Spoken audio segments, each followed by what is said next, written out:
Time to polish up the 9-iron as we look at Caddyshack, outrageous golf comedy released in 1980. The film follows the character Danny, a teenager who works as a caddy at an exclusive country golf club, where along the way we meet many wacky and hilarious characters, such as Rodney Dangerfield's loudmouth Al, and Bill Murray as the dim-witted Carl Spackler, a man on a mission to rid the golf course of its gophers. And the pompous but likeable Ty Webb, played by Chevy Chase, in this story about the conflicts of class, with the snobbish upper class clashing with the buffoon but lovable lower class, turning the golf club into a madhouse of comedy caper shenanigans. In this well-loved comedy classic directed by Harold Ramis, which has gone on to be considered one of the greatest comedy movies of all time. The potty putter. Honestly, what a weird invention. I mean, who honestly thought it would be a good idea to mix taking a dump with putting? I am sure glad that no one can see me with this contraption. Hey guys, it's Minty here, and today we are going to look into 10 things that you didn't know about Caddyshack, the ultimate movie about golf and gophers. So, let's check it out. Well, we're waiting.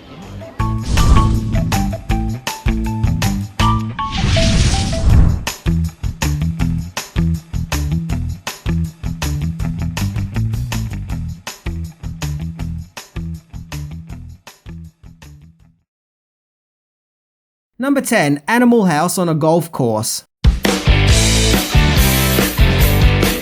Caddyshack came to be because of the huge success of Animal House, the outrageous comedy about the wacky, out-of-control antics of a college frat house, full of comedic misadventures. Released in 1978, Animal House was a surprise hit, bringing in over $141 million at the box office. So the pressure was now on for Animal House's writers, Harold Ramis and Douglas Kenney, to pen another wacky, out-of-control comedy masterpiece. Their subsequent project was picked up by Orion Pictures, and Ramis had a few ideas floating in his head for his next comedy hit, but his ideas were rejected. Those included a comedy about American Nazis and another idea known as, quote, a Marxist Western. However, Douglas Kenney and Brian Doyle Murray, the brother of Bill Murray, came up with the idea of a golf club and the misadventures of the caddies who worked there, which was described as Animal House on a golf course.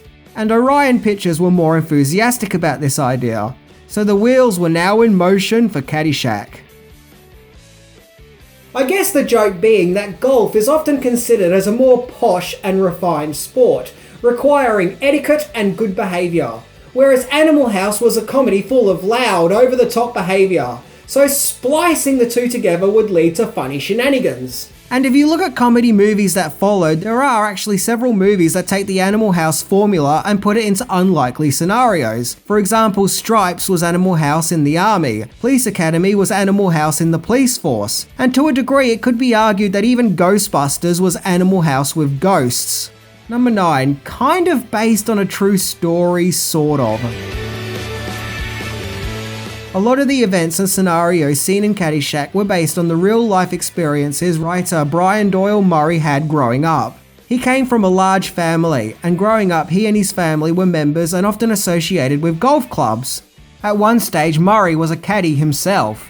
And a lot of what we see in the film came from his own experiences, even the infamous Babe Ruth chocolate bar pool scene, where everyone bails thinking it's a turd actually really happened. However, it seems that Doyle Murray may have had too many life experiences to share, as the original script was a whopping 250 pages, which probably would have put Caddyshack's duration length at Gone with the Wind proportions. Understandably, Orion ordered that the script to be drastically cut down. Number 8. Chevy Chase got the project off the ground. Orion Pictures insisted that a big name be attached to sell Caddyshack and give it some weight. Yes, the movie had Bill Murray and Rodney Dangerfield, but back in the humble days of 1980, they weren't such powerhouse actors that they would become. Thankfully, Chevy Chase agreed to star in the movie and signed on to play Ty Webb. The character was actually written with Chevy Chase in mind, and to everyone's delight, he accepted the part. Chase, like Bill Murray, started his career in Saturday Night Live. but in 1979 he became in high demand after receiving an Oscar nomination for starring in the movie Foul Play. Originally, actor Don Rickles was considered to play Al, before Rodney Dangerfield took the part, charming us all with his oafish antics. And Mickey Rourke was being sought after to play the lead caddy Danny, but it was felt that he wasn't goofy enough for the part, so Michael O'Keefe got the role instead.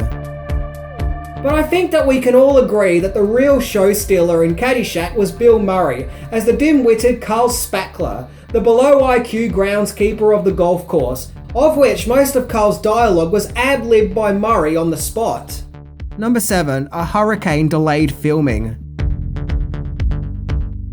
The cameras got rolling in 1979, where filming for Caddyshack commenced. It was the first movie that Harold Ramis directed, so there was obviously a lot of pressure for the young filmmaker, considering Caddyshack was his directional debut. However, what no doubt didn't help was the destructive forces of nature getting in the way of filming. Despite being set in Nebraska, Caddyshack was filmed at the Rolling Hills Golf Club in Davie, Florida. Orion originally wanted the movie to be shot in Los Angeles, but Ramis wanted to get the production far away from the control of movie executives, so the Florida location was chosen. However, the production had to shut down thanks to Hurricane David, a devastating hurricane which led to many deaths and great destruction. It was a really terrible thing that happened. However, filming got back on schedule, with Caddyshack's filming being completed within just 11 weeks. Number 6. Putting aside old differences.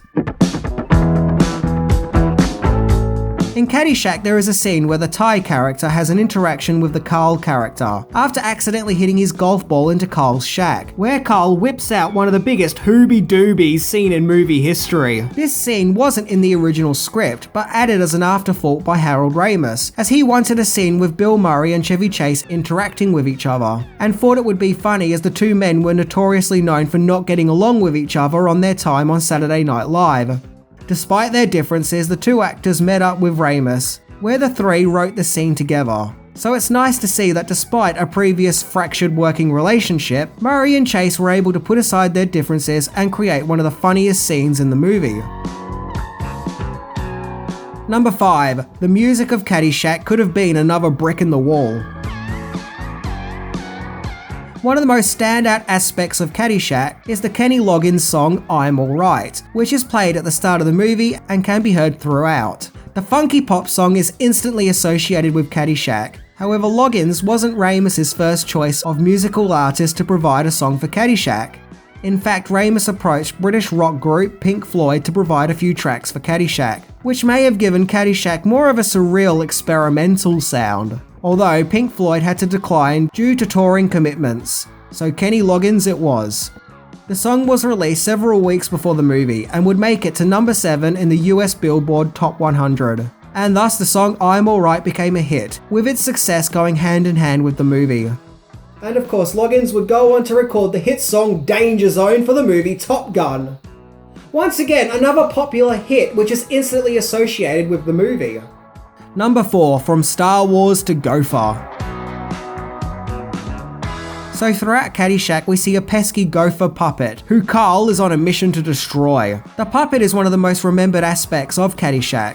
Originally the gopher puppet wasn't in the movie and was added once Caddyshack's filming was wrapped, with shots of the gopher being added in post.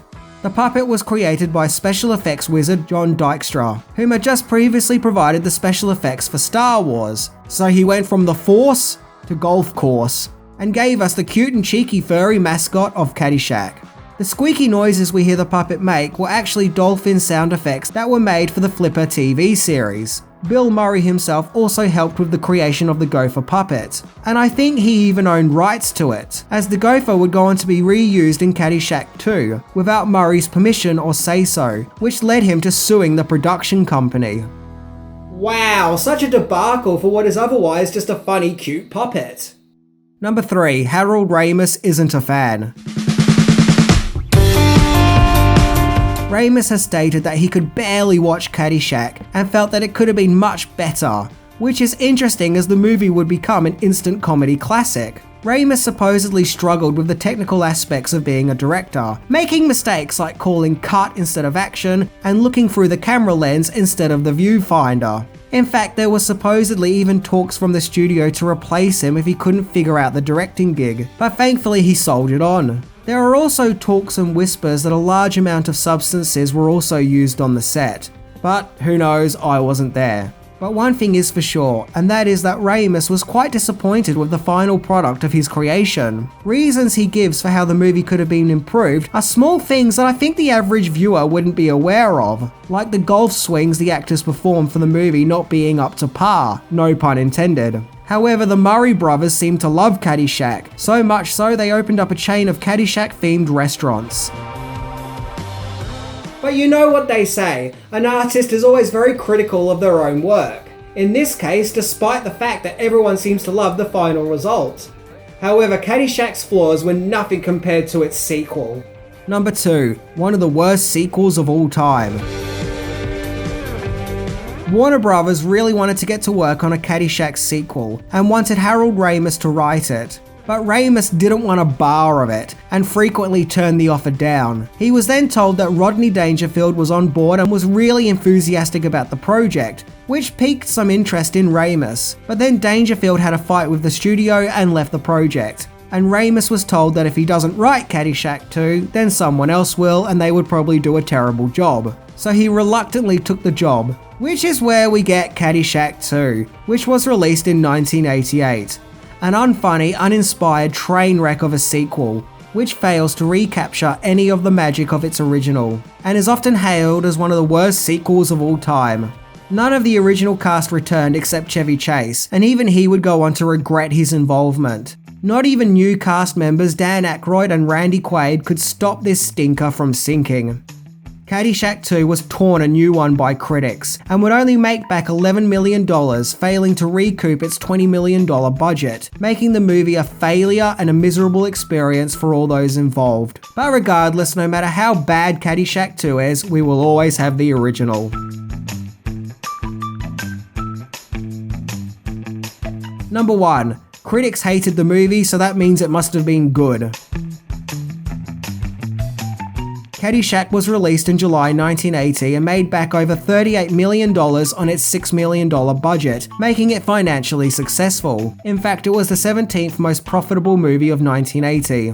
Although Bill Murray and Rodney Dangerfield's performances were praised, it was also felt that there was organisation issues with the movie, with it going off on many different tangents all over the place, with a lack of focus, with the movie feeling more like a disorganised series of events. I mean, it wasn't all negative, but most criticisms that I've read seem to suggest that the movie could be funny at times, but suffers a lack of focus. But I think it's kind of meant to be like that. It's the wacky day in the life of an oddball golf club, and the wacky misadventures of those associated with it. That's kind of the point. But despite the naysaying, the movie was embraced by fans, and it helped to further the careers of Bill Murray and Harold Ramis, with Caddyshack becoming a cult movie, making it at the number 2 spot on Bravo's funniest movies of all time list, as well as the ESPN describing it as the funniest sports movie ever. And even Tiger Woods has said that he's a fan of the movie. So go see Caddyshack for yourself, and get engulfed in the wacky and crazy characters, which hilariously turns one of the most polite sports on its head, creating a memorable comedy experience. I often find that movies that get trashed the most when they are released go on to become movies that everyone loves, and Caddyshack is no exception. It is a comedy classic, and if you like outrageous comedies of that era, like Animal House and Police Academy, then you'll love Caddyshack. So go watch it and let the good times roll. Anyway, I'm Minty and I'm off to practice my putting. See ya! Hey everybody, we're all gonna get laid!